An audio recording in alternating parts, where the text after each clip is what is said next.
नमस्कार। फिर से हाजिर हूँ एक नई कहानी के साथ में। मैं हूँ राज। आप देख रहे हैं हाईवे नाइट। दोस्तों, आज की कहानी हमारे एक सब्सक्राइबर जो उत्तर प्रदेश के रहने वाले हैं, सिद्धार्थनगर जनपद के, उन्होंने भेजा है। तो क्या थी कहानी, आइए सुनते हैं उन्हीं की जुबानी। दोस्तों, मेरा नाम विनय है।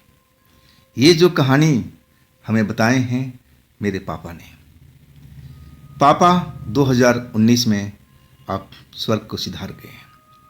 आइए, जो घटना घटी थी 1978 की बात है। पिताजी और मुरली जो एक बाहर के गांव के रहने वाले थे और दारू के ठेके पर काम करने के लिए आए थे और उनको एक मकान की किराए की मकान की ज़रूरत थी। और बातों बातों में पिताजी से उन्होंने अपने दिल की बात कही थी कि देखिए, कोई मकान हो जो किराए पर कोई देना चाहता हो तो मुझे दिलवा दीजिए।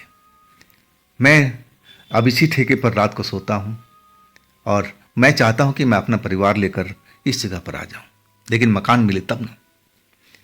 पिताजी उसका दुख दर्द समझ गए और कहने लगे कि मुरली नाम था उनका, कि मुरली आप बिल्कुल टेंशन मत लो, मैं आपके लिए मकान ढूंढता हूँ। अब 3 गली के बाद में एक खपरेला मकान था और उसमें मकान मालिक कोई रहता नहीं था। अब पिताजी की उस मकान मालिक से जान पहचान थी, वो लोग कहीं और रहते थे, शहर में रहते थे। वो मकान पूरी तरह से खाली ही था। खैर, इस मुरली को तो एक कमरा चाहिए था। अपना छोटा सा उनका फैमिली था, एक पत्नी और 2 बच्चे। अब ज़्यादा कमरे लेके क्या करते। तो आखिरकार एक मकान पिताजी ने मुरली को दिलवा दिया। वो मकान में कई कमरे थे, सब में ताला बंद था और एक कमरा जो था उसमें बहुत बड़ा ताला बंद था और काफ़ी पुराना लग रहा था कि सालों से वो कमरा किसी ने खोला नहीं है। खैर, अपना मुरली जो थे अपने परिवार को ले आए और उस किराए के कमरे में रहने लगे। अब सुबह मुरली निकल जाते अपने ठेके पर और देर रात तक आते। इसके बीच अपना जो उनकी पत्नी थी, अपने बच्चों को खाना पीना खिलाना जो करना था वो देर रात तक कर लेती थी, फिर सो भी जाती थी। अब मुरली आते तो जगाते कि भाई दरवाज़ा खोलो, मैं आ गया हूँ। और तब वो खाना खाते फिर आराम करते। रोज़ का ऐसे ही था। कुछ पता नहीं लगा, सब कुछ आराम से चलता रहा। करीब करीब 1 हफ्ता बीत चुका था और उस दिन ठेके की छुट्टी थी। तब मुरली घर पे ही थे और दोपहर का वक्त था। आंगन में बैठे हुए थे पति पत्नी बच्चे को लेकर के, और अचानक उनको एक आवाज़ सुनाई देने लगी। आवाज़ था कि जैसे अड़ोस पड़ोस में तेज आवाज़ में कोई प्रोग्राम चल रहा हो, गाना बज रहा हो, ऐसा आवाज़ था। अब जो मुरली थे आसपास में कहीं पर कोई प्रोग्राम नहीं था, किसी घर में कोई फंक्शन नहीं था। तो आवाज़ आ कहाँ से रही नाच गाने की, वो समझ ही नहीं पा रहे थे। तब वो आहिस्ता आहिस्ता कान अपना जमाए हुए और आवाज़ को पीछा करते हुए जब उस एक बड़ा सा ताला जिस घर में लगा हुआ था, जिसमें जंग लगी हुई थी, उसके पास जाके खड़े हो गए। अब आवाज़ जो थी उसके अंदर से आ रही थी। हैरान थे मुरली जी, अरे दोपहर का वक्त है और ये कमरा तो लग रहा है कि सालों से खुला नहीं है और ताला बंद है, इसमें जंग लगा हुआ, तो इसमें नाच गाने की आवाज़ कहाँ से आ रही है। हैरान थे वो। पत्नी को अपना सुनाया, पत्नी भी डर गई। अब पत्नी तो कहने लगी कि ज़रूर इसमें किसी शैतान का वास है इस कमरे में। ये देख रहे हो ना, इतना तेज आवाज़ इसके अंदर से आ रही है जैसे इसके अंदर नाच गाना महफिल चल रही हो। अब वास्तव में अब मियाँ बीवी दोनों डर गए थे कि भाई दिन के मामला है, रात होती तो रात होती। खैर, अब दिन का मामला था। वो थोड़ी देर के बाद जो संगीत का आवाज़ आ रहा था वो बंद हो गया और तब दोनों पत्नी पत्नी ने चैन का सांस लिया और इसके बाद अपने काम धंधे में जो घर में होता है, आमतौर पर खाना बनाना, ये सब कपड़े धोना, इस काम में लग गए और इस घटना को भूलने लगे। शाम हुई, सूरज डूब चुका था, अंधेरा अब फैलने लगा था और कपड़ा जो था आंगन में टंगा हुआ था, धुलाई किया हुआ। और मुरली जी की जो पत्नी थी घर में रसोई के काम कर रही थी। मुरली जी से बोली कि आंगन में कपड़ा टंगा हुआ है, आप जा करके उतार लाइए। और मुरली जी अब उस जगह पर पहुंच गए। वहाँ से जो पुराना कमरा था जिसमें बड़ा सा ताला लगा हुआ था और जिसके अंदर में दोपहर में वो संगीत की आवाज़ सुनी थी, उसके पास में ही कपड़ा टंगा हुआ था। अब वो कपड़ा उतारने लगे और तभी एहसास हुआ कि अरे ये दरवाज़ा तो खुला हुआ है, जिसमें जंग लगा हुआ ताला, मोटा सा ताला लगा हुआ है। ये तो कमरा खुला हुआ भाई, और अंदर रोशनी भी है, जैसे इस घर में कोई रह रहा है। और अब तो मुरली जी उस कमरे की तरफ देखने लगे, ये कैसे अजूबा होगा भाई, इस घर में तो कोई रहता है नहीं, ये तो सालों से बंद पड़ा है। और ये कमरे के अंदर रोशनी भी दिखाई दे रही है, ये दरवाज़ा भी खुला हुआ है, अंदर में लोगों की बातचीत भी सुनाई दे रही है। मुरली जी एकदम सदमे में आ गए थे, डर गए थे। ऐसा चीज़ इन्होंने कभी देखा नहीं था जो आज देख रहे थे, और अपने जैसे होश हवास खोने लगे थे। कपड़ा तो उतारना भूल ही गए थे। और तब तक एक आदमी अर्धनंग अवस्था में, लुंगी पहने हुए और ऊपर के हिस्सा बिल्कुल खाली, बड़े बड़े बाल उसका, बड़े बड़े मूछें, आंखें बहुत मोटी मोटी, चेहरा बिल्कुल एकदम गोरा चिट्ठा सा लग रहा था। और देखने में गोरा चिट्ठा इंसान लग रहा था, कहीं से भी भूत प्रेत ऐसी चीज़ वो नज़र नहीं आ रहा था।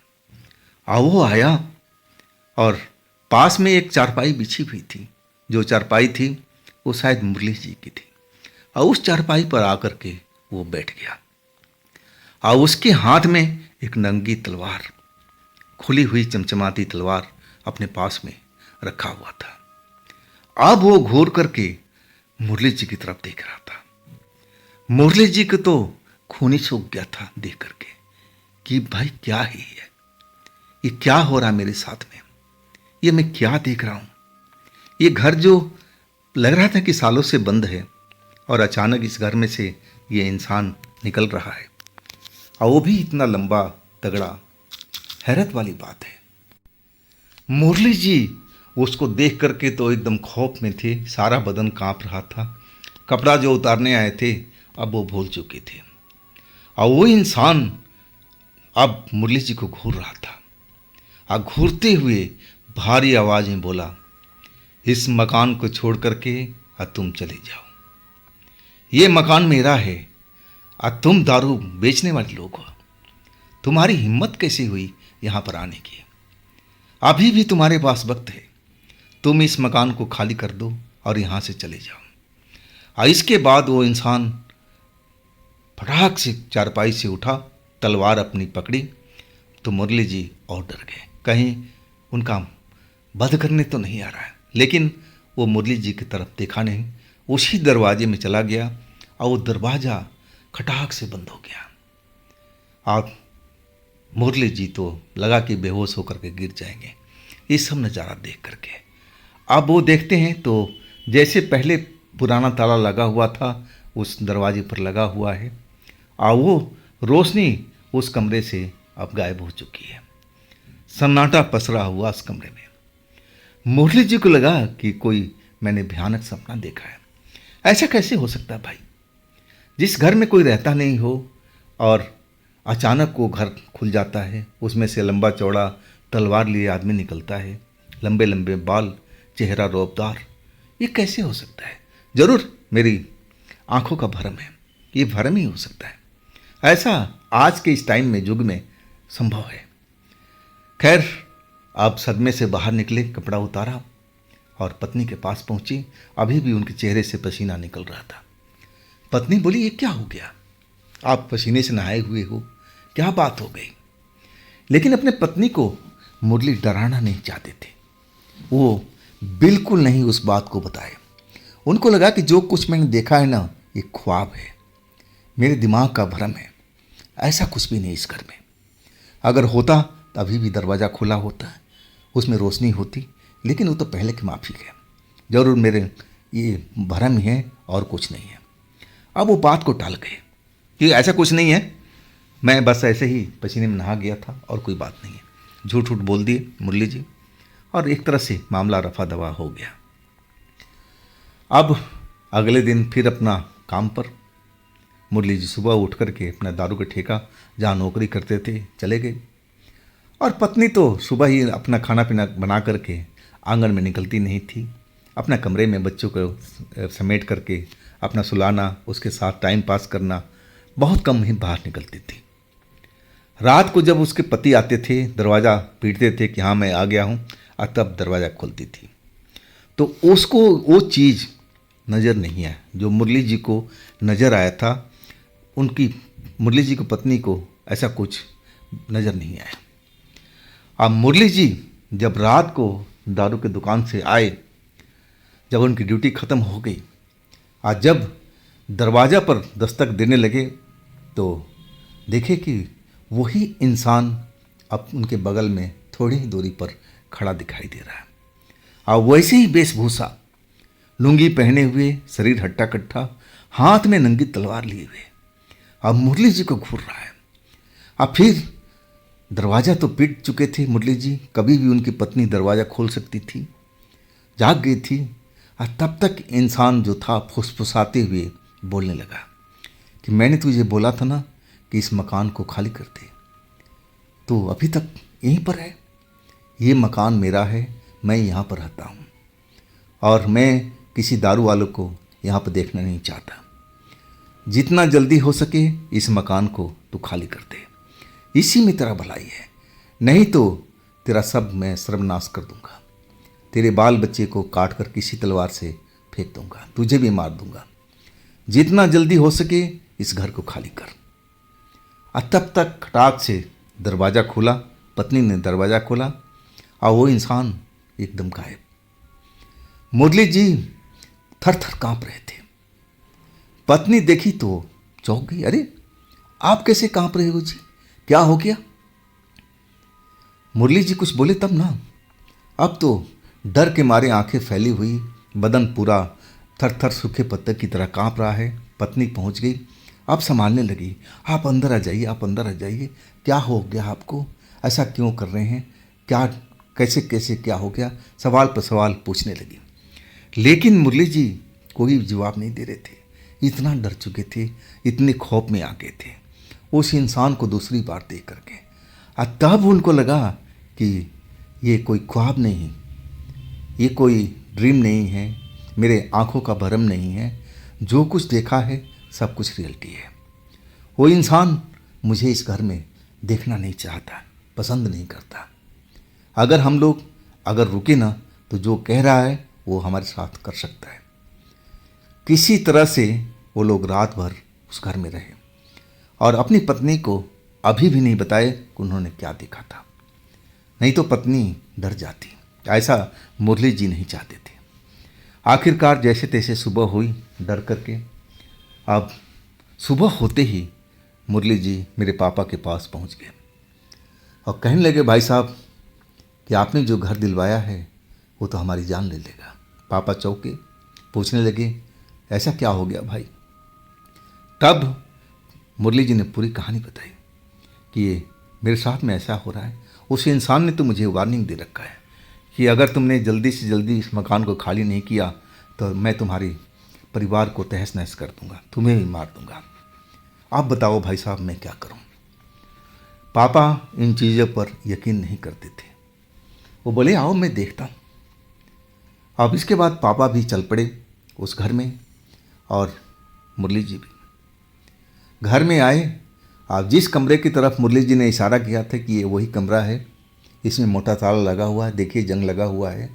अब मैंने इसको खुले हुए देखा था, इसके अंदर रोशनी थी, लोगों की बातचीत सुनाई दे रही थी। आज दोपहर भी जो उन्होंने देखा था, जो आवाज़ सुना था, संगीत अंदर बज रही थी, जैसे लग रहा था कोई फंक्शन चल रहा हो।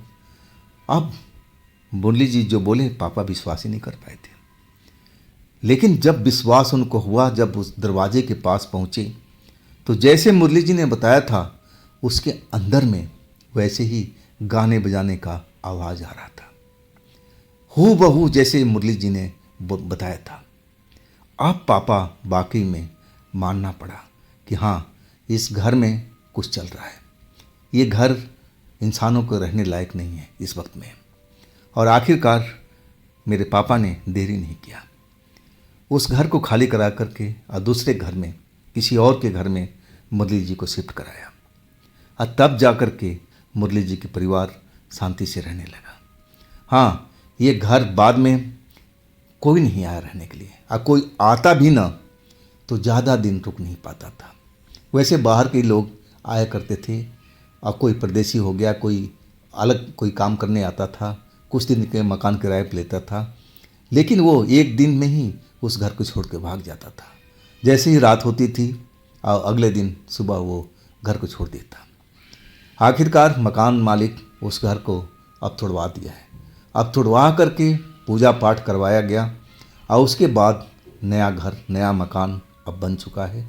अब भी उस घर में किराए पर लोग रहते हैं, लेकिन अब पहले वाली बात नहीं रही। वो जो मामला था वो कभी का ख़त्म हो चुका है। तो दोस्तों, ये थी आज की कहानी। जिसने हमें भेजा है उनका नाम है विनय जी, उत्तर प्रदेश से। अगर आपके पास भी ऐसी कोई घटना है, ऐसी कोई कहानी है, तो आप मुझे ज़रूर बताइएगा इंस्टाग्राम पर या मेरे व्हाट्सएप नंबर पर।